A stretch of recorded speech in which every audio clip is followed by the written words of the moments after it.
Good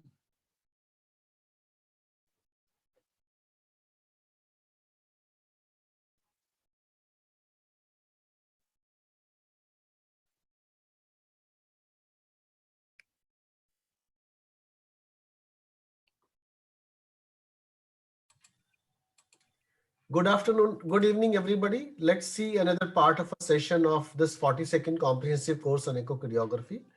Today we have with us Dr. Debika Chatterjee, one of those finest echocardiologists in our country. She is a senior consultant and head of the Department of Non-Invasive Cardiology at famous RNTI Hospital in Calcutta.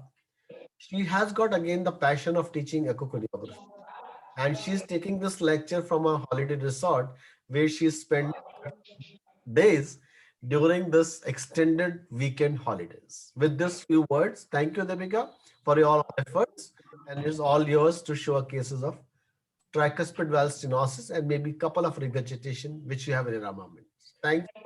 Thank you, sir. Thank you for the kind introduction, and good evening, everybody. Um, and I'm inside a jungle in a very primitive type of resort, so there might be some disturbances, external disturbances. Please excuse me for that. So, I hope there's no lion is not going to come over there, right? no, sir, it's not that. Only And deers and elephants. okay, fine then. Okay, sir. So, um, let me start the presentation. Here is a patient who is 50 years old female, a known case of rheumatic heart disease, admitted to our hospital for mitral valve replacement. And I was doing pre-operative echocardiography for assessment of mitral valve disease and for total assessment of the mitral valve for the replacement. Now, as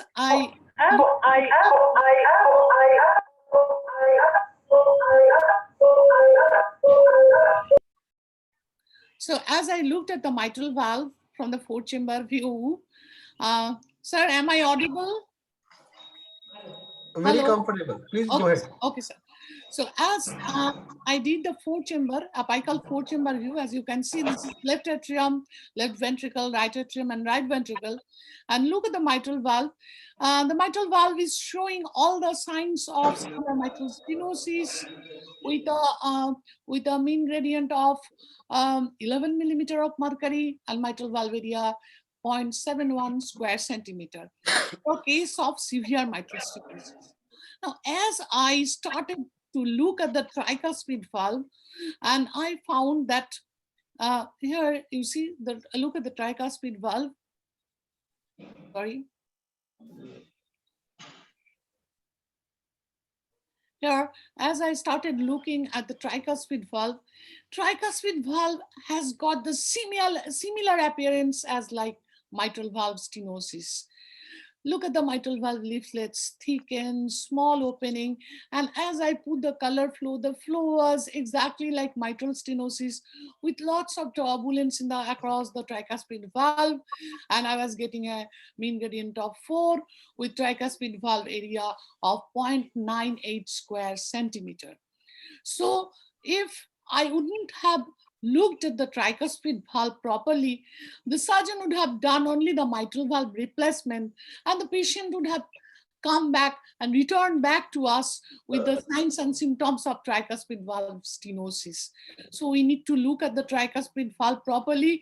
It is no longer a forgotten valve.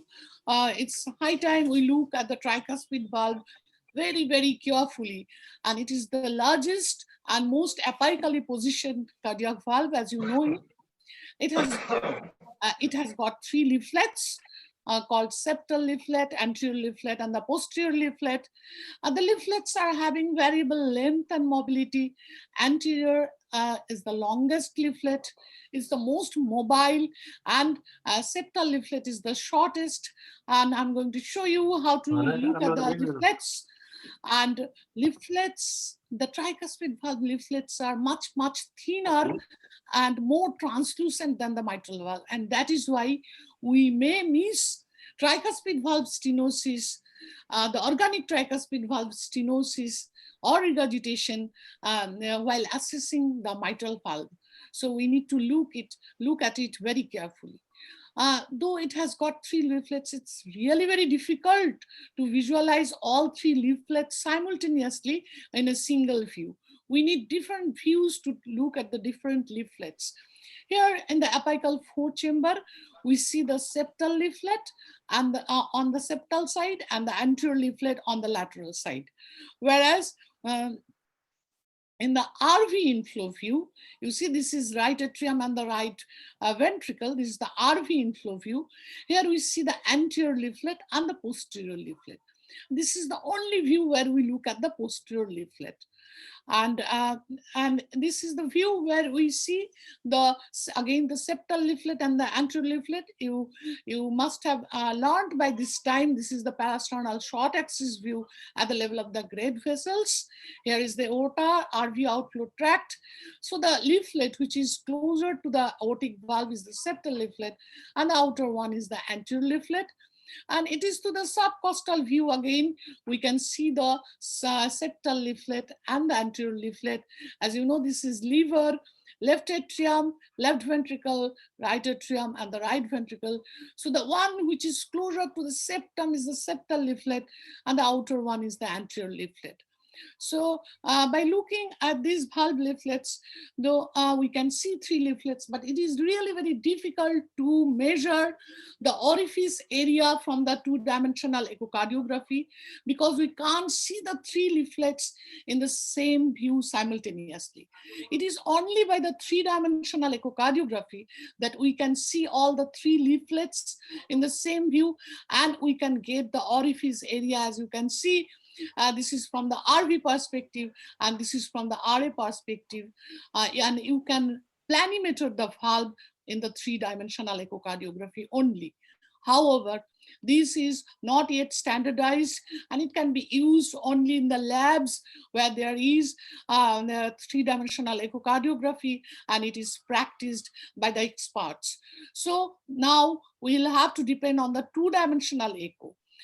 So in 2-dimensional, if you look at the tricuspid valve stenosis, it is almost always rheumatic in origin, and it is usually associated with mitral valve and aortic valve involvement. So whenever you get rheumatic mitral valve and the aortic valve disease, please look for the tricuspid valve stenosis also. See, and it is very, very rare. It is much less prevalent than mitral valve stenosis, and it occurs only in less than 1% population. And if you look at the causes of the tricuspid valve regurgitation other than the rheumatic, because most of the cases, whichever number of cases of tricuspid valve stenosis we get, are usually rheumatic in origin. So other causes may be congenital, carcinoid heart disease, a tumor in the right atrium like myxoma may give rise to functional tricuspid valve stenosis. A vegetation in the tricuspid valve may also give rise to functional tricuspid valve stenosis, and obviously the prosthetic valve obstruction, which is taken care of by a separate chapter. Now, if we look at the 2-dimensional findings in rheumatic tricuspid valve stenosis, we need to look at the valve leaflets very, very carefully. Here is the septal leaflet, and here is the anterior leaflet. Now, what are the things we are supposed to get? We are supposed to get thickening, shortening, calcification of the leaflets, restricted mobility of the leaflets, diastolic doming of the leaflets towards the right ventricle, and dilatation of the right atrium as the disease progresses, and annulus also gets dilated. Now let us look what are the findings we are getting in this case. Please compare with a normal tricuspid valve. Look at the normal tricuspid valve. It's the apical four-chamber view. And here it is a bit modified to have a look at the tricuspid valve leaflets properly. I have tilted the view. However, it is from the apical four-chamber. Here is the septal leaflet, and this is the anterior leaflet. Look at the leaflets here, how nicely they are opening. how thin they are. On the contrary, here you look, the leaflets are thickened, they are shortened, and there are small areas of calcification of the leaflets. They're showing restricted mobility of the leaflets, and there is diastolic doming of the leaflets. If you see properly, just like mitral stenosis, here also there is diastolic doming. In the tricuspid valve also there is diastolic doming, which is a sign of the stenosis of the AV valve with convexity towards the right ventricle, distal chamber. The convexity is towards the distal chamber, and there is dilatation of the right atrium. As the disease progresses, the valve area becomes smaller and smaller, resulting in increase in the gradient in the right atrium. So that results in the dilatation of the right atrium. And as the right atrium dilates, the annulus also gets dilated. So these are the 2D findings in a case of rheumatic tricuspid valve stenosis, where we get, in most of the cases of tricuspid valve stenosis, that it is rheumatic etiology. So you need to know the rheumatic tricuspid valve stenosis in detail. So these are the two-dimensional findings. Now let us see how it looks like in with color flow. Now, as you put the color flow, as you can see, this is the valve. Look at the color flow. So the tricuspid valve is not opening properly. As you put the color flow, you see the turbulence across the tricuspid valve, because the blood cells are moving in different directions, in different with different velocities. So that gives rise to the turbulence, and all because of this narrowing of the mitral valve, there is a narrowing of the diastolic inflow jet, and you get a mosaic color dispersion due to the high velocities, as I have described just now. And if there is a tear, that also will be picked up by the color flow. Look at this blue flow. The small blue flow indicates the tricuspid valve regurgitation. So the forward flow, which is mosaic in pattern, is the flow across the stenosed tricuspid valve. And that small jet of blue color, that is because of the tricuspid valve regurgitation. Now, if you look at the normal tricuspid valve, look at the normal tricuspid valve. The red color is the normal flow. It's absolutely normal flow. There is no turbulence, a laminar flow, we say, and there is a small tricuspid valve regurgitation.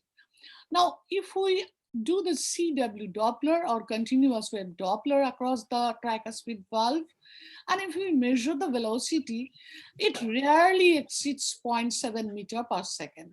Here it is, see, 0.74 meter per second. And the mean gradient is usually less than 2 millimeter of mercury. So it's here it is 2 millimeter of mercury. And one important thing about the tricuspid valve flow you must remember is that the velocities get accentuated during inspiration. As you know, right-sided drainage is more during inspiration, as a result of which the tricuspid forward flow velocity also increases during inspiration. As you can see there the velocity is more, here it is less. So obviously this is during inspiration and this is during expiration. So you remember this finding while measuring the velocity across the stenosed tricuspid valve. So you need to take precautions while measuring the velocity across the tricuspid valve in a case of tricuspid valve stenosis, because inspiration increases the velocity. So what we do, we take the average value of few cardiac cycles during the respiratory phase. This is during, see, this is during inspiration, and here the expiration, the velocity decreases during expiration and increases during inspiration. So what we do, we take few cycles and take the average of those. Or we record the velocities at the end expiratory apnea. We ask the patient to hold the breath at end expiration and we take the velocity. So this is the precaution you must take, other than just like mitral valve velocity in atrial fibrillation. Here also we need to take average from minimum 5 cardiac cycles, because in atrial fibrillation, the length of the cardiac cycle varies from beat to beat. So you need to take at least 5 longer cardiac cycles and make an average value of that. So following these, we take the velocities and the pressure gradient across the tricuspid valve in tricuspid valve stenosis. As we know, increase in velocity and pressure gradient are the hallmarks of a stenosed valve. So also in tricuspid valve stenosis, the velocity increases more than 1 meter per second, which is normally less than 7 meter per second, 0.7 meters per second. Here it increases to more than 1 meter per second and may even increase to 2 meter per second in inspiration, as inspiration accentuates the velocity. Here, how much is the velocity? Let us see. 1.55 meter per second. So it's quite high. You see, 1.55 meter per second is the maximum velocity, though you are supposed to take the average of few cardiac cycles. The mean pressure gradient of 2 to 10 millimeter of mercury can establish the diagnosis of tricuspid valve stenosis. See how much is the mean gradient here? It's 4 millimeter of mercury. So this establishes that the patient is having tricuspid valve stenosis. And if you get a mean pressure gradient more than or equal to 5 millimeter of mercury, it suggests that you are dealing a patient of severe tricuspid valve stenosis. Now, you must realize that tricuspid valve is much larger valve than the mitral valve. The tricuspid valve area normally is much bigger than the mitral valve, as a result of which, even in a severe tricuspid valve stenosis, the mean gradient may be relatively lower than in a case of severe mitral stenosis. As I am telling, a mean gradient of more than 5 millimeter of mercury indicates severe tricuspid valve stenosis, whereas in case of mitral stenosis, it is more or less more than 10 millimeter of mercury. So please remember that. And now let us look how we measure the valve area in case of tricuspid valve stenosis in this patient. So just like mitral valve, just like we measure the mitral valve area by pressure half time method, tricuspid valve area also can be measured using the formula 190 divided by pressure half time. As you know by how we measure the pressure half time, we fix one point at the peak velocity and then we follow the slope, and at the end of the slope we fix another point. So the machine calculates the pressure half time from the deceleration time. Now, the formula in case of tricuspid valve is 190 divided by pressure half time, whereas in mitral valve, this formula is 220 divided by pressure half time. So what we do, we do the CW or continuous wave Doppler across the tricuspid valve, and we measure the pressure half time of the slope. Now, from this slope, the machine calculates the tricuspid valve area. Here the pressure half time is 192 millisecond. So the machine calculates and then gives the formula, gives the value of tricuspid valve area. It is not given. So you can easily calculate 190 divided by 192. So that comes to 0.98 or something like that. Now you must remember that the valve area should not be calculated when the patient is tachycardic. because it's very difficult to appreciate the pressure half time when the heart rate is very fast. So you need a heart rate which is less than at least 100 beat per minute, or ideally it should be 70 to 80 beat per minute. Then you can really appreciate the pressure half time. You should always increase the speed of the CW Doppler spectrum so that you can really see the pressure half time very well. Now remember, tricuspid valve area less than 1.3 to 1.5 square centimeter is significant enough to cause the symptoms. Whereas in mitral valve, this value is much, much lower. So in tricuspid valve, since the valve area normally is very big, so even 1.3 to 1.5 square centimeter area gives rise to enough symptoms of congestion.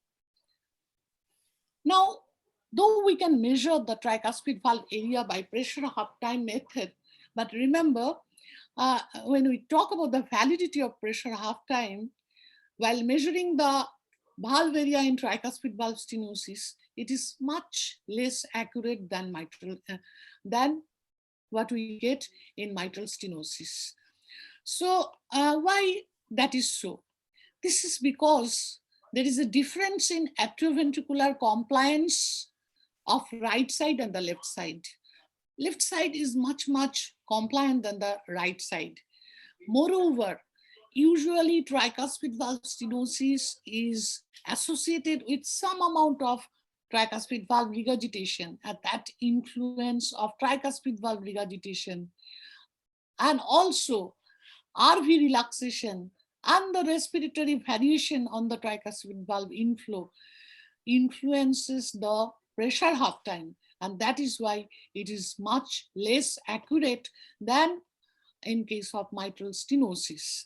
However, a longer pressure half time implies more severe tricuspid valve stenosis, and a pressure half time more than 190 millisecond is frequently associated with severe TS. So now, if pressure half time is less accurate, then what is the other method we can use? So we use pressure half time method, and also we can use continuity equation. Just like aortic valve area, we can measure the tricuspid valve area in TS by continuity equation also. This is said to be much, much more robust. And we use the formula stroke volume divided by tricuspid inflow VTI, velocity time integral. What that we get by tracing the tricuspid forward flow. Now, the stroke volume is obtained from the LV outflow tract or RV outflow tract, provided there is no significant tricuspid valve regurgitation. So, by getting the tricuspid valve area using the continuity equation, a valve area of 1 square centimeter indicates severe stenosis. However, though this method is very robust, again, it has got a limitation, as I said, the presence of tricuspid valve regurgitation. So if there is a tear when you are measuring the velocity time integral across the tricuspid valve, that will underestimate the volume of the blood passing through the tricuspid valve, because it will not calculate the tricuspid valve regurgitation amount which is coming out. Nonetheless, valve area of 1 square centimeter may still indicate a significant hemodynamic burden even in presence of tricuspid valve regurgitation. So these are the two methods which we can use. One is the pressure half time method and another is the continuity equation. In the continuity equation, you know how to calculate stroke volume. You must have learned by this time.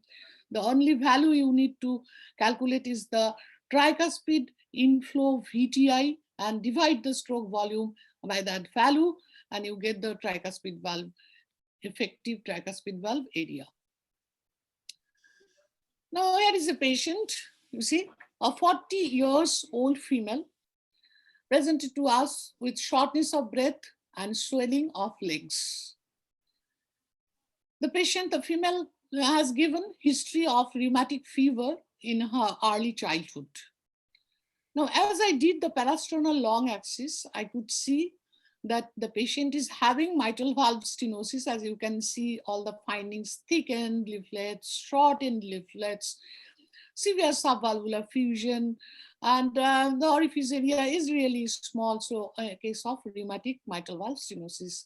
Along with that, aortic valve also is showing changes of rheumatic involvement, and probably the patient is having aortic valve disease also.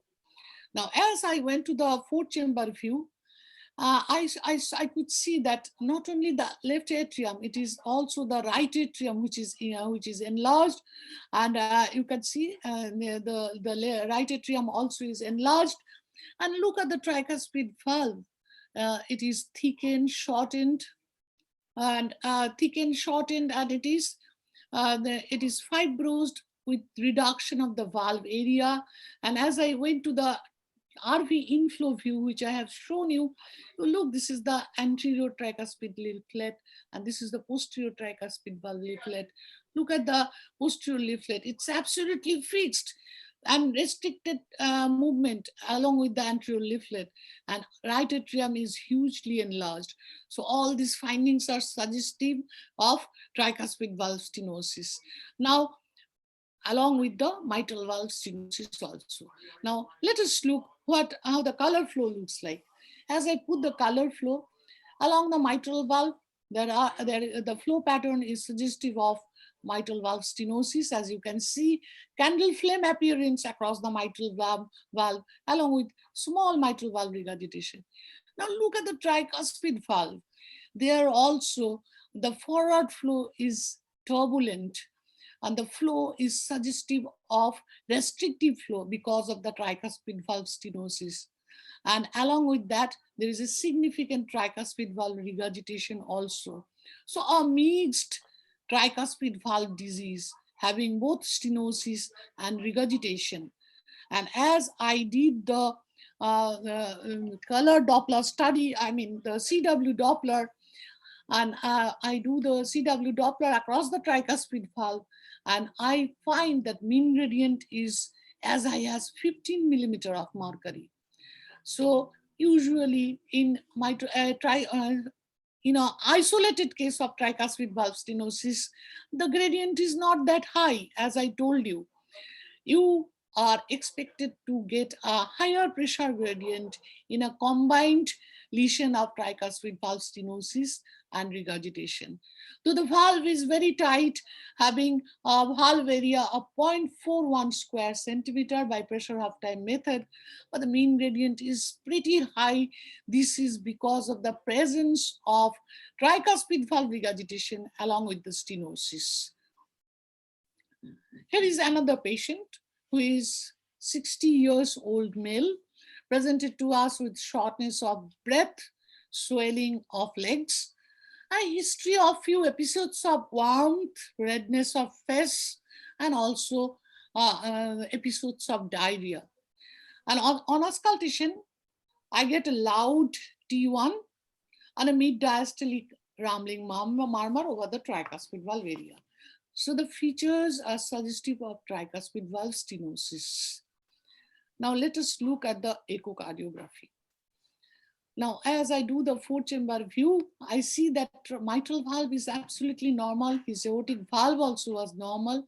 But when I looked at the tricuspid valve, I could see the valve leaflets are thickened, shortened, and the movement is restricted. Look at the septal leaflet. It is immobile almost. It is the anterior leaflet which is moving. And as I put the color flow, I could see that the patient is having some amount of stenosis along with significant tricuspid valve regurgitation, as you can see. And I got a mean gradient of 5 millimeter of mercury, and tricuspid valve orifice area was 0.95 square centimeter. So what is the cause of this tricuspid valve stenosis? The patient's mitral valve is absolutely normal, aortic valve is absolutely normal. So it is not a case of rheumatic the tricuspid valve stenosis, because we know that tricuspid valve stenosis in case of rheumatic involvement always occurs in association with mitral valve stenosis or mitral valve disease or aortic valve disease. So it is not isolated tricuspid valve stenosis in rheumatic heart diseases. It doesn't occur. So later on, it was we did the workup of this patient, and we found that it is a case of carcinoid syndrome, carcinoid heart disease, though very rare, but the etiology of the tricuspid valve stenosis and regurgitation in this case was carcinoid heart disease. It is not a congenital case. Very rarely you may get congenital tricuspid valve stenosis, but this case was carcinoid heart disease along with some TS and TR. As you know, in carcinoid heart disease, what happens? The tumor is in the GI system, and there is involvement of the liver. Normally, the serotonin, which is released from the GI tumor, usually gets deactivated in the liver. But when the liver is involved by this disease, the serotonin cannot be deactivated, and it bypasses the liver and reaches the right side of the heart, causing thickening and dysfunction of right-sided valves like tricuspid valve and pulmonary valve. But this serotonin cannot cross the lung barrier because it gets deactivated by the lung. So that is why it cannot reach the left side of the heart and involve the left-sided valves. So in case of this carcinoid heart disease, it is the tricuspid valve which gets involved in the form of regurgitation or very rarely stenosis, as in this case. So the key diagnostic features of tricuspid valve stenosis, which we have learned from these various types of cases, that we may miss the TS in routine transthoracic echo. Planimeter is difficult and we cannot do, only it can be done by 3-dimensional echo. A mean gradient of more than 5 millimeter of mercury or pressure half time more than or equal to 190 millisecond suggests severe tricuspid valve stenosis, and tricuspid valve area of less than 1.3 to 1.5 square centimeter is generally considered significant enough to cause the symptoms. So these are the direct involvement of the tricuspid valve giving rise to the stenosis. Now, we may get some cases where there is tricuspid valve flow obstruction resulting in tricuspid valve stenosis, like findings because of the vegetation in the tricuspid valve, as happened in this case in a case of chronic kidney disease. In the CKD case, as you can see, there is a large vegetation, as you can see in the anterior leaflet, a large vegetation in the tricuspid anterior leaflet of the tricuspid valve, which you can see from the apical four-chamber view. And that vegetation is causing obstruction to the forward diastolic flow through the tricuspid valve and giving rise to the turbulence, as you can see in this case. See, it is causing severe obstruction to the tricuspid forward flow, but in this case, it is not the direct involvement of the tricuspid valve. It is the vegetation which is causing the obstruction to the forward flow, and a mean gradient of 3 millimeter of mercury, and the effective valve orifice area was something like 1.4 square centimeter. So it is a case of functional tricuspid valve stenosis resulting from the vegetation in the anterior leaflet of the tricuspid valve. Here is another patient where again we got the functional tricuspid valve stenosis. That is due to a tumor in the right atrium. A 46 years old female. She didn't have any past history of cardiac problem. She presented with fatigability in NYHA class 3, presented with swelling of legs and abdomen for 3 months. On examination, we got pedal edema, ascites, raised JVP, along with loud T1 and mid-diastolic rambling murmur over the tricuspid valve area. Now look at the patient's four-chamber view. This is left atrium, right atrium, a bit off-axis view, and this is RA and RV. Can you see a structure which is not very clear and causing obstruction to the flow in this area? So I put the color flow, as you can see. See the color flow, look at the color flow. Look at the tricuspid forward flow. This much narrow is the tricuspid forward flow with lot of turbulences.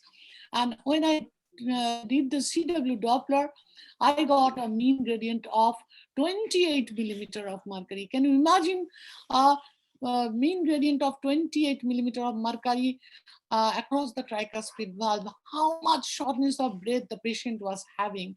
Patient was not able to lie on the bed. You know, I did almost in the sitting posture. And to confirm the diagnosis, we did a transesophageal echo, and the picture was very clear. As you can see, a large tumor. It was then by biopsy, it was proved to be a sarcoma. So it was originating from the anterior leaflet near the annulus and causing the severe obstruction. Look at the tricuspid valve forward flow. Look at it. This much of flow was coming out. So it is a flow which looks similar to the tricuspid valve stenosis with a mean gradient of 18 millimeter of mercury. And this is the picture which we got with the three-dimensional echo, large mass. This is right atrium, right ventricle. This is right atrium, right ventricle, left atrium, left ventricle. It is a transesophageal echo. So just like the heart in the patient's body. So this is a tumor. It is originating from the septal leaflet of the tricuspid valve, causing severe obstruction to the tricuspid valve flow. So we will report this case.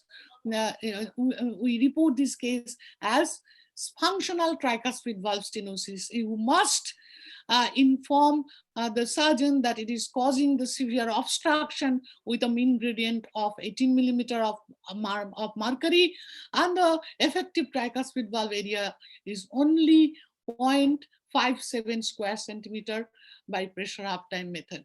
The patient didn't have any tricuspid valve regurgitation. And this much is the for tricuspid. Sir, should I go forward for tricuspid regurgitation? Yeah, sure. Go ahead. Go ahead. Okay, sir. I think I have covered all the cases of tricuspid valve stenosis. Any question? We'll take questions at the end of the session. At the end of the session. Okay. So let us see some cases of tricuspid valve regurgitation now. Now, here is a patient who had a BMV, balloon mitral valvulotomy or valvuloplasty or valvotomy a year back for severe mitral stenosis. And now the patient presents with shortness of breath in NYHA class 3 ankle edema. 1 year back, the patient had the severe stenosis. Look at the mitral valve. It's opening. And we get a mean gradient of only 4 across the mitral valve. So good enough. And the valve area was something like 1.5 or 1.6. Now, why the patient is having then shortness of breath with a mean gradient of 4?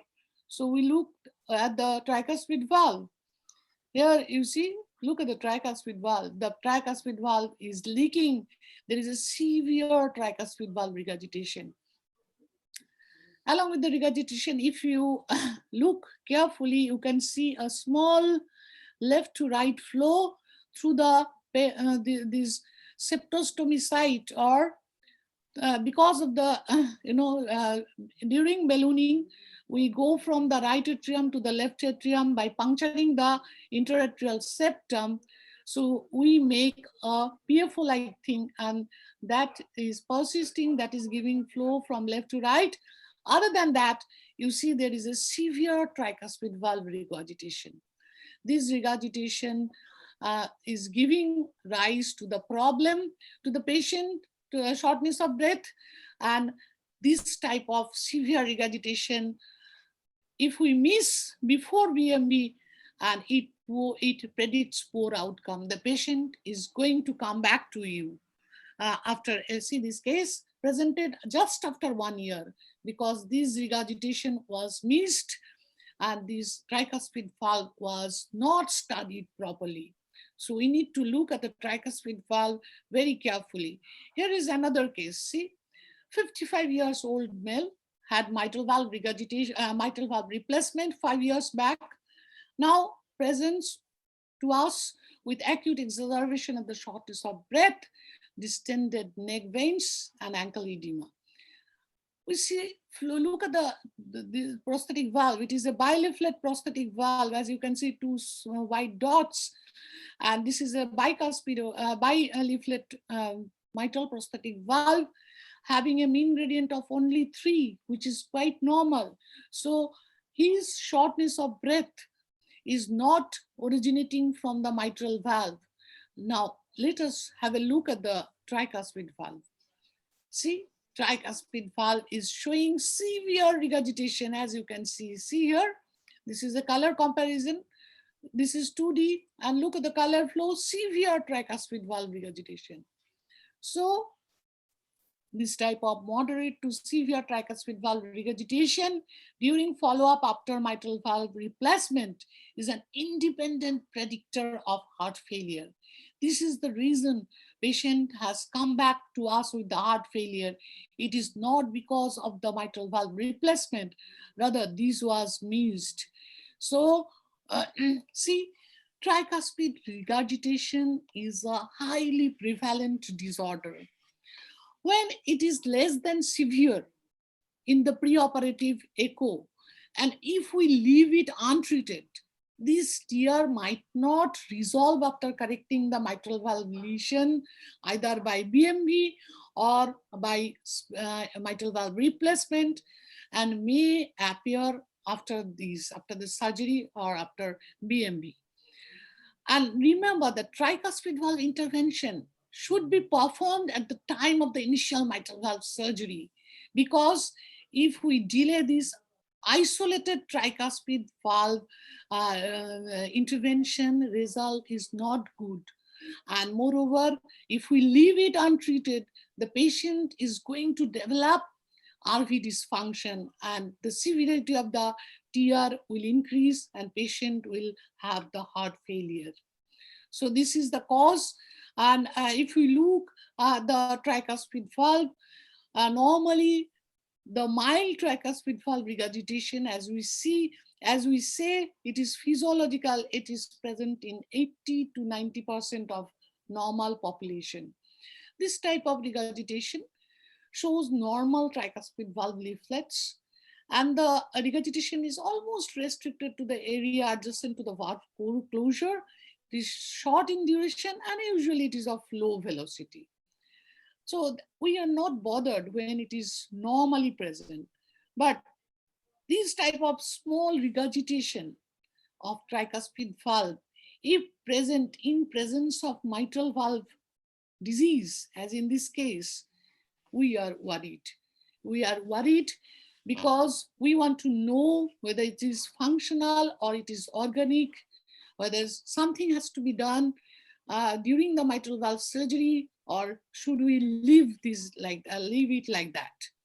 As I have shown you, if we don't take care of the tricuspid valve regurgitation during the initial mitral valve replacement, the patient might come back. So you really have to look properly at the tricuspid valve, whether it is really the regurgitation is small, or we should intervene this tricuspid valve. So if we look at this mechanism of tricuspid valve regurgitation, it might be primary or organic, where there is structural abnormality of the tricuspid valve, and it takes place around 15 to 30% of cases of TR. And in 70 to 85% cases of TR, it is the secondary or functional TR, where the leaflets are normal and the regurgitation is taking place because of the tricuspid valve annular dilatation and RARV remodeling, or something other than organic. It is the leaflets are structurally absolutely normal. Now let us see some cases of tricuspid valve regurgitation. As in this case, I have shown you this case. Tricuspid valve vegetation in the anterior leaflet has caused tricuspid valve stenosis as well as some amount of regurgitation. This blue flow indicates the regurgitation. So it comes below the baseline. Forward flow shows stenosis and the back flow shows regurgitation. So this is acquired organic tricuspid valve regurgitation. This is not functional, it is organic because the vegetation is in the anterior leaflet.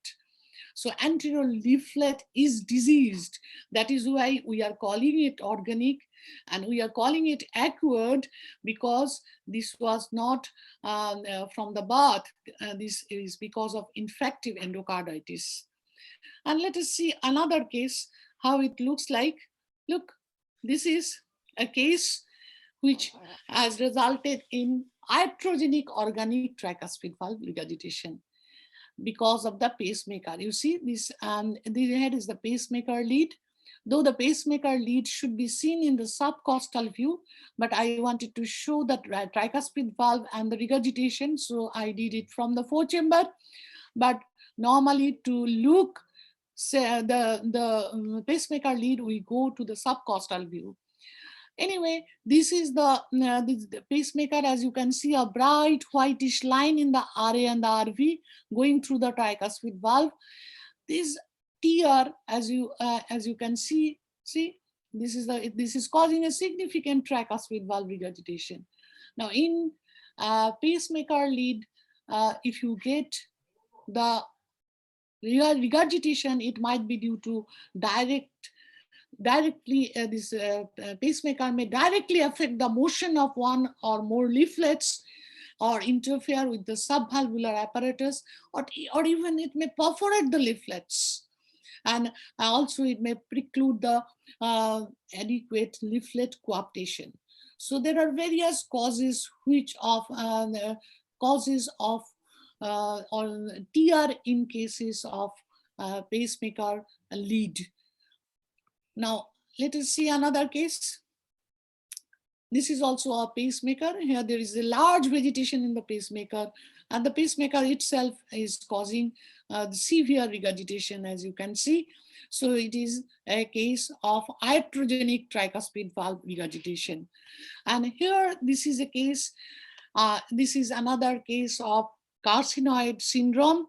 I have shown you one case of stenosis along with regurgitation, and this case presented only with regurgitation. I was telling you mostly the carcinoid syndrome. In carcinoid syndrome, when we get the right-sided valvular involvement, we get the tricuspid valve regurgitation because there is valve thickening, shortening, retraction of the leaflets, incomplete coaptation, and there is absence of calcification. All these findings suggest that, along with the symptoms of hot flushes, diarrhea, and because the serotonin bypasses the liver and it reaches the right side of the heart, cannot reach the left side, as I said, because serotonin gets deactivated by the lung. So this is acquired organic tricuspid valve disease, tricuspid valve regurgitation because of carcinoid syndrome. And let us see another case. Here, this is a congenital tricuspid valve regurgitation. We will say it organic because tricuspid valve is diseased in this case. And this disease is called Epstein's anomaly. As you can see, we know tricuspid valve is normally apically placed, but if you look here, here is the apical displacement. The septal leaflet is attached here. See, TR is originating from here. So normal displacement is much, much less. When the apical displacement of tricuspid valve is more than 8 millimeter of mercury, 8 millimeter per square meter of the body surface area, or an absolute value of more than 20 millimeter, we say it is an Epstein anomaly, and it is giving rise to the severe tricuspid valve regurgitation. So a congenital cause of organic tricuspid valve disease or organic tricuspid valve regurgitation is Epstein's anomaly. Now next, you see, this is a case of primary pulmonary hypertension. As you can see, here the tricuspid valve leaflets are absolutely normal. Structurally, they are normal, see?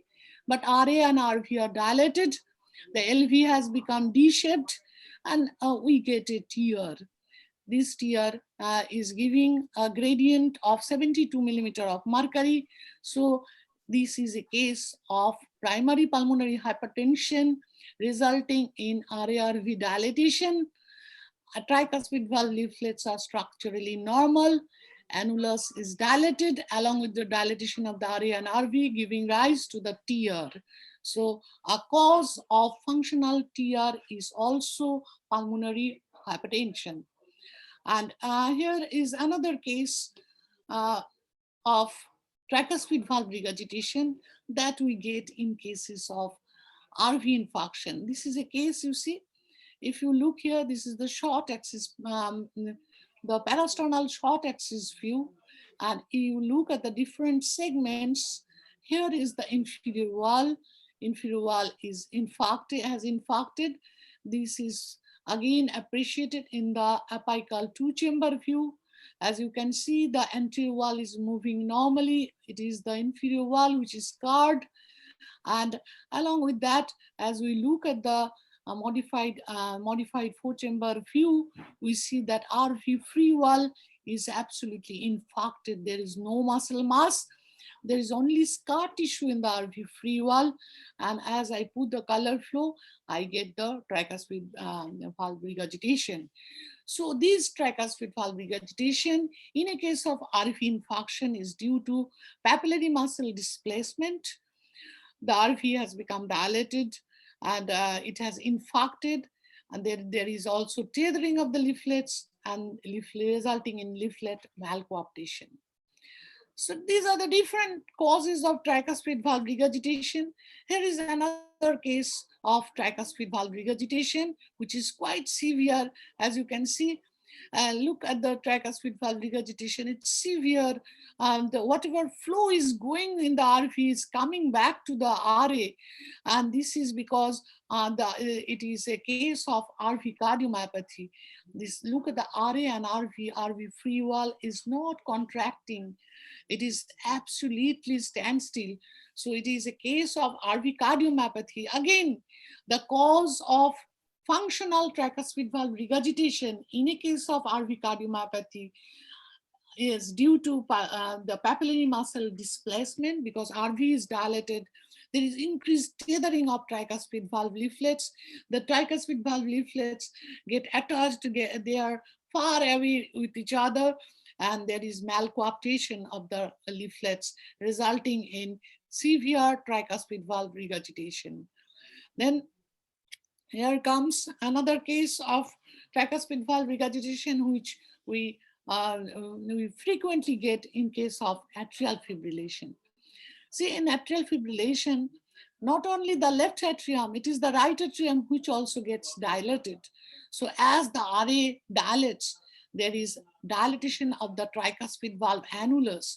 So the annulus is dilated, that results in malcoaptation of the tricuspid valve leaflets, resulting in severe tricuspid valve regurgitation. As you can see, this blue flow indicates the regurgitation. The red flow is the forward flow, and the blue flow is the regurgitation. So all these are different causes, but we are really bothered when the tricuspid regurgitation occurs in presence of mitral valve disease, where we need to intervene the mitral valve. Now, what we are going to do with the tricuspid valve, what information we are going to give to the surgeon regarding the tricuspid valve. Now look at this tricuspid valve. The leaflets are structurally normal. They are absolutely, there is no thickening, no shortening, no restriction of the movement. But because of the dilatation of the annulus, there is significant tricuspid valve regurgitation. So Here, this regurgitation we are going to say is functional, but it is severe.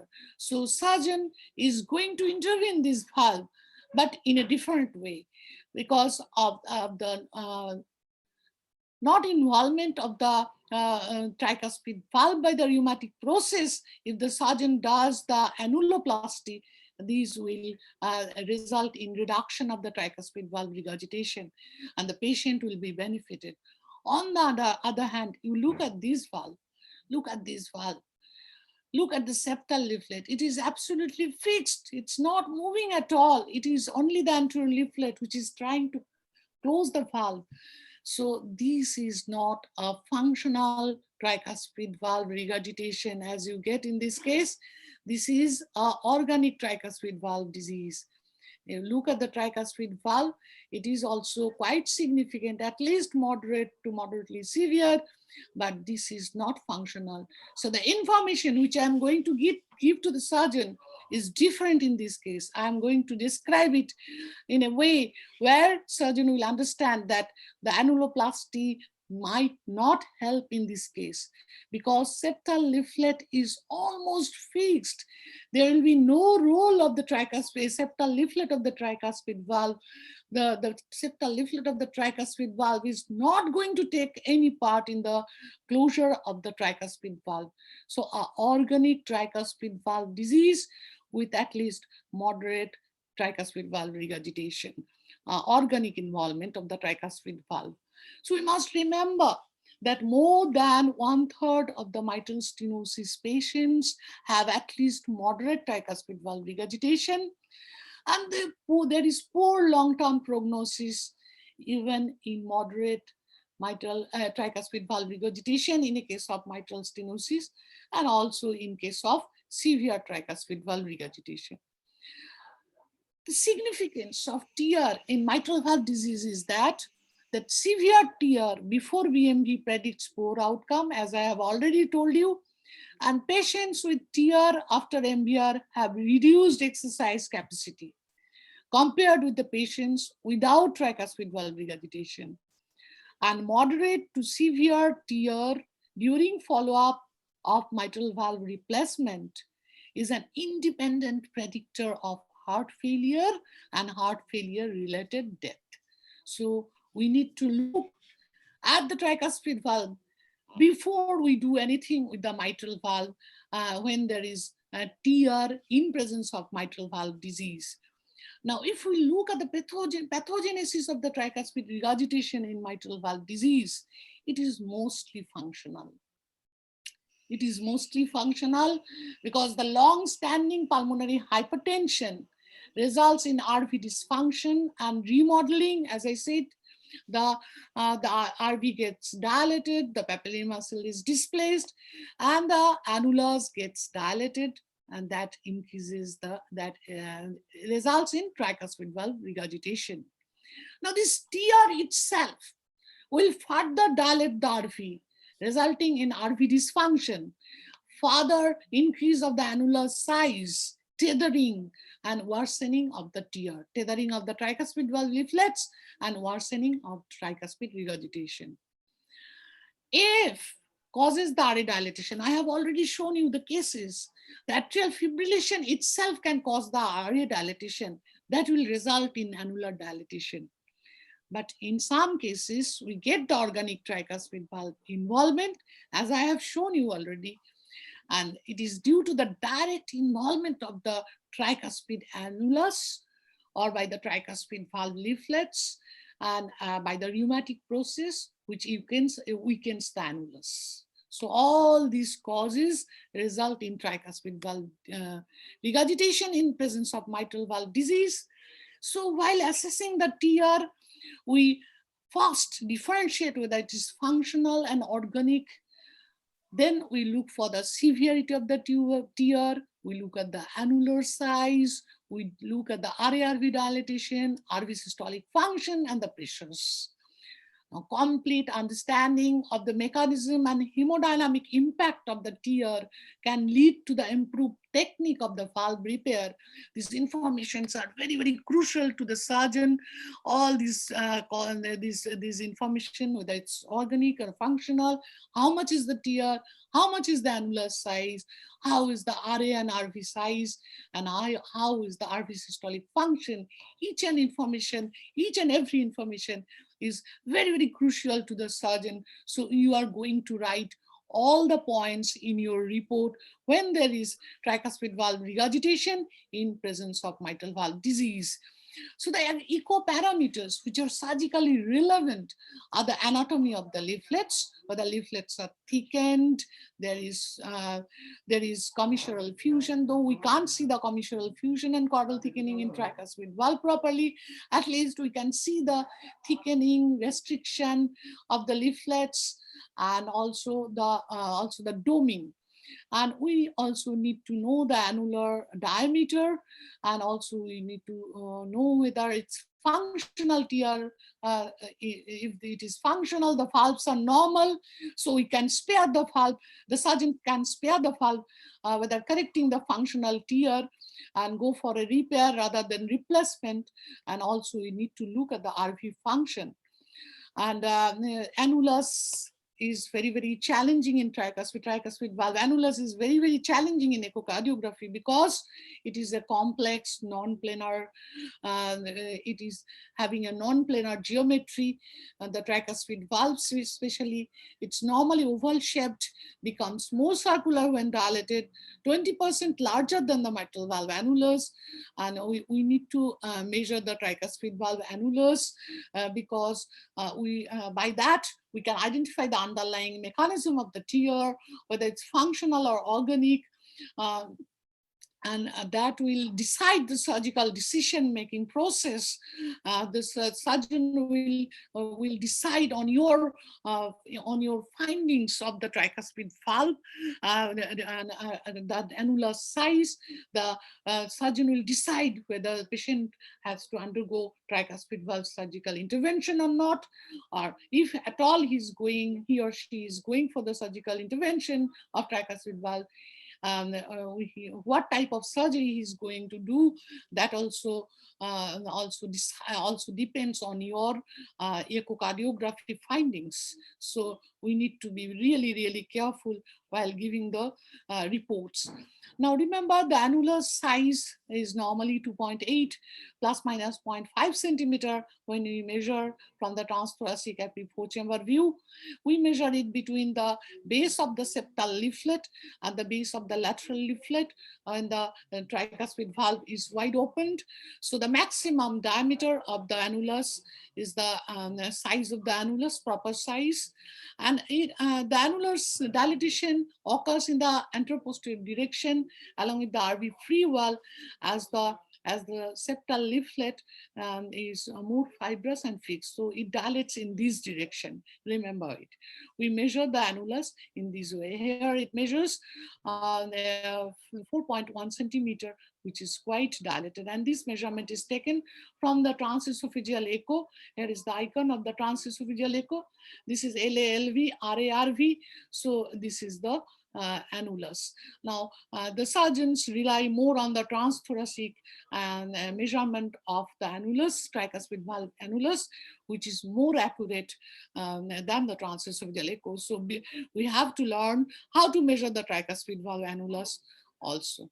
So now we measure the severity that you have learned, the tricuspid regurgitation, and then yeah. So I think that's all, sir. Hello, sir.